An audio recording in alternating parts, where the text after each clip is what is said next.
Le développement du droit européen de la famille me tient à cœur comme candidat aux élections législatives dans notre circonscription qui compte beaucoup d'États membres de l'Union et d'États qui vont bientôt la rejoindre. Nous sommes 12 millions d'Européens aujourd'hui, sur 500 millions au total, à habiter un autre État que celui dont nous avons la nationalité.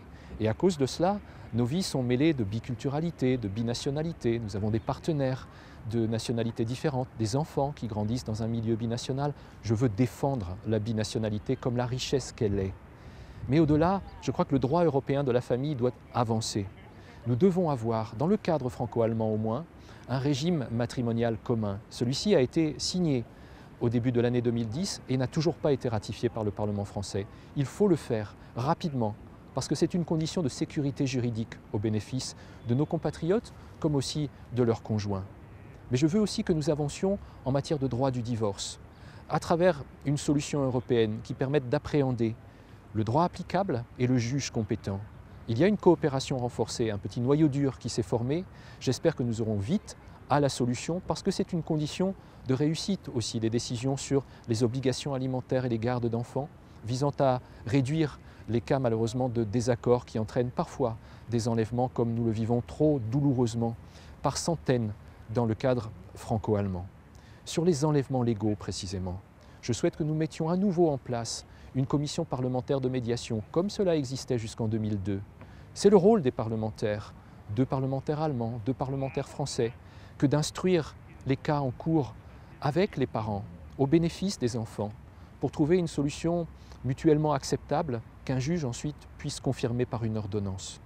Mais plus loin, je pense, il est nécessaire aussi de réfléchir sur les règles, les conditions qui viseraient à prévenir le développement de ces cas. Je pense bien sûr, de fait encore, au développement du droit européen de la famille. Je pense au rapprochement des acteurs des politiques familiales, au Jugendamt en Allemagne, à nos DAS en France, aux avocats, aux juges, qui devraient peut-être, dans leur cursus de formation initiale et continue, avoir des périodes de formation dans un autre État que celui où ils plaident aujourd'hui ou traitent de cas quand ils sont magistrats. Enfin, je pense aussi à personnes âgées, à l'étranger, qui sont malheureusement souvent isolés et qui ont besoin à un certain stade de leur vie d'une tutelle visant à les protéger pour eux-mêmes, sur leur personnalité comme sur leurs biens.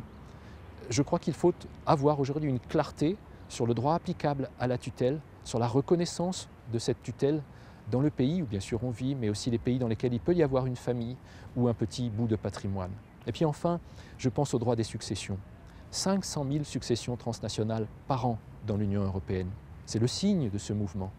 Mais pour les successions, il faut que nous ayons enfin un cadre qui viserait à avoir un certificat successoral européen, par exemple, et une certitude sur le droit applicable et la reconnaissance du calcul des parts dans un État membre par rapport à un autre État où éventuellement le droit aurait pu être lancé parce qu'on peut y posséder un bien ou avoir un lien familial. Voilà les sujets clés sur lesquels je veux m'engager en droit de la famille. Si je suis élu député, j'en ferai l'une des priorités clés de mon action à l'Assemblée nationale.